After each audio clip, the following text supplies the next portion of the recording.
You know what's funny? People always talk about looking forward to their holidays, but no one really talks about coming home. And honestly, I think that's the hardest part. For the last 4 weeks of my life didn't even feel real. It felt like I was living inside one of those memories you're going to think about for years.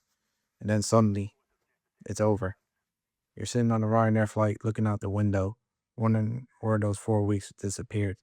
And that's what I want to talk about today, because I generally think that post holiday depression is one of the weirdest things that I've experienced. So I was born and raised in Ireland, but I have Bosnian parents. So every year I go back to Bosnia. For me, it isn't just not a holiday destination, it's home. Not the place I grew up, but the place where a part of me belongs. The second you get off the plane, everything changes. The air feels different. The mountains, the coffee, the language, the food. You instantly slow down. Nobody's rushing around the way they do back home. People actually stop and talk. Families sit together for hours, and suddenly, you remember what life feels like when you're not constantly checking the time. Then there's the food. Honestly, I don't even know how to explain it. You tell yourself before you leave Ireland, I'm going to eat healthy. Yeah, right. That lasts about 6 hours. You eat chavapi, burek, roshdil, chorba, baklava, fresh bread every morning from the pekere, hrenovke, Bosnian coffee. You would eat until you're full. Then your granny brings out another plate full of food, and then somehow you find room for more. It's almost illegal how good the food is there. Every meal turns into an event. Nobody's eating in 5 minutes before running back to work. You're sitting around talking, laughing, making memories. But this year, it was different because Bosnia were actually playing in the World Cup. Think about that for a second. Growing up watching your country, dreaming about moments like this, and now you're actually there. Thousands of Bosnians everywhere, and hundreds of thousands of Bosnian diaspora everywhere as well. Flags hanging from balconies, people wearing the jerseys, cars covered in blue and yellow lilies, complete strangers treating you like family. You look around and no one cares where you're from. Ireland, Sweden, Germany, Austria, America, Australia. It doesn't matter. You're all Bosnians for those 90 minutes, and that's something really special. Then the match starts. Every tackle matters, every pass, every chance, every near miss. Your heart is racing the entire game. Then Bosnia score. The stadium erupts. Everyone is hugging each other. People are crying. Phones recording every second. You completely lose your voice. Then the final whistle blows. Bosnia win. And suddenly, absolute chaos. But the best kind of chaos. Everyone pours into the streets, flags everywhere, people standing through sunroofs, kids waving their flags, music blasting, cars beeping nonstop. Normally, if someone kept beeping their horn for 2 hours, you'd lose your mind. But somehow, this is different. I went to go see the Bosnia versus Qatar game in Elija in a huge gathering. And all I have to say, it was one of the best times of my life. After the game, me and my family decided to go back from Elija to Sarajevo, which is normally a 20-minute drive. But this 20-minute drive turned into 2 hours. Every beep feels like another celebration. The entire country is smiling. We were stuck in traffic for nearly 2 hours after that match against Qatar. Normally I'd be complaining, but not this time. Nobody wanted to leave. Nobody cared. People were dancing outside their cars. Another group joined in. It became part of the celebration. And honestly, I wish it lasted even longer because I knew eventually the night would end. Then they're seeing family again, cousins you haven't seen in years, friends who instantly make you feel like no time has passed, late night conversations, coffee in the mornings, football in the evenings, random drives through the mountains, visiting your grandparents, laughing over stories you've heard 100 times, and yet somehow they're still funny. You realize something. These aren't expensive experiences. They're simple moments, but years later, they're the ones you remember the most. Then, without warning, the holiday ends.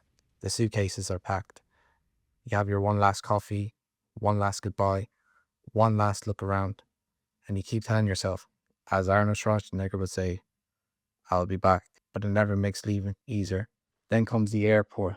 You go through check-in, then you go through your security, then you go to your duty-free shopping, get a few snacks for the plane to numb the depression, and you start thinking about Monday morning, the alarm clock, work, bills, traffic, routine, and you start replaying every memory from the last 4 weeks, almost like you're trying to hold on to them before you disappear. The plane lands. Welcome back to Ireland. The grey skies, the rain, the cold wind hitting your face. The motorway looks exactly the same. The shops look exactly the same. Your bedroom looks exactly the same. Nothing changed except you. The next morning, your alarm goes off, 6 a.m. You lie there thinking, why were we just celebrating just a couple of weeks ago? You get dressed to go to work. You go and drive. You see the same roads, the same buildings. You have the same conversations. And suddenly, it feels like those 4 weeks never happened. And that's where the post holiday depression really kicks in. And not because Ireland is a bad country, it's because you've experienced something that makes you feel alive. And now you're back to routine.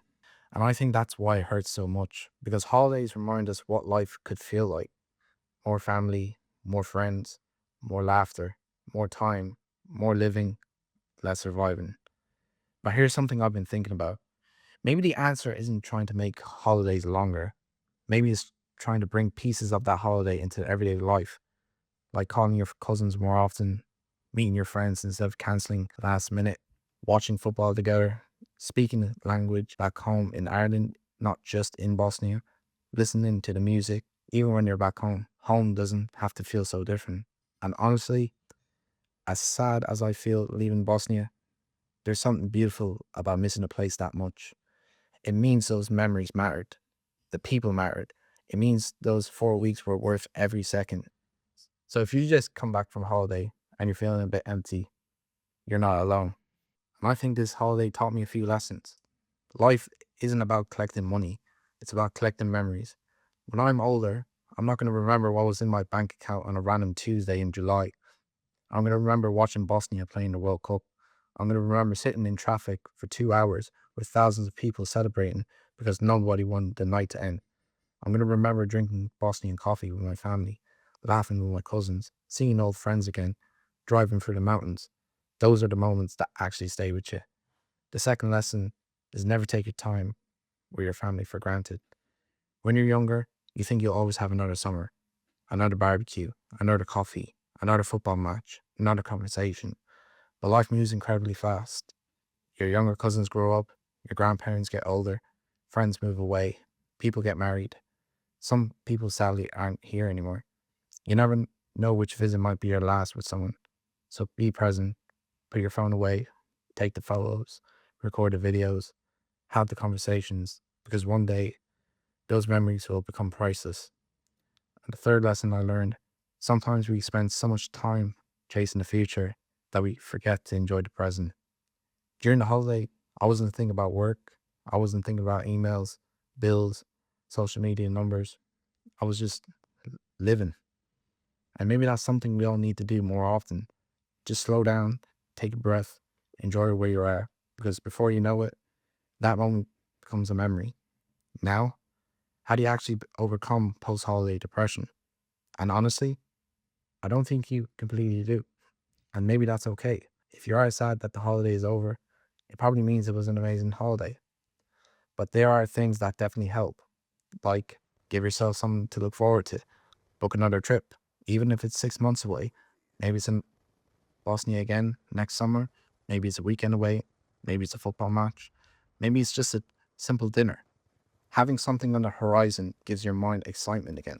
And second, bring part of the holiday home with you. Cook the food you loved. Listen to the music. Stay in touch with your family and friends. Call your cousins. Speak your language more often. And just because the holiday ended doesn't mean your connection has to. And third, don't spend all your time wishing you were back. Instead, be grateful that it happened in the first place. Not everyone gets to experience moments like that. Not everyone gets 4 unforgettable weeks surrounded by people they love. Instead of saying, I wish I was still there, try saying, I'm so grateful I got to experience that. It's a small change in mindset, but it makes a huge difference. And finally, use the motivation from your holiday. Work hard, save your money, take care of yourself, go to the gym, spend time with your family, build a life that you're proud of. Because every day you work towards your goals, you're getting one step closer to creating your next unforgettable memory. For me, Bosnia will always feel like home, and leaving will probably never get easier. But that's the price you pay for loving a place so much. And honestly, I wouldn't change that feeling for anything. So if you just come back from holiday and you're sitting there feeling a little bit empty, just know you're not alone, because thousands of people are feeling the exact same way. Take those memories, learn from them, let them remind you what really matters in life. Then use them as fuel to build a life where you don't just escape the happiness once a year. You create more of it every single day. Thank you all so much for watching. If you enjoyed today's commentary, leave a like, subscribe if you're new, and let me know in the comments where your favorite holiday has ever been. Take care of yourselves, and I'll see you all in the next one.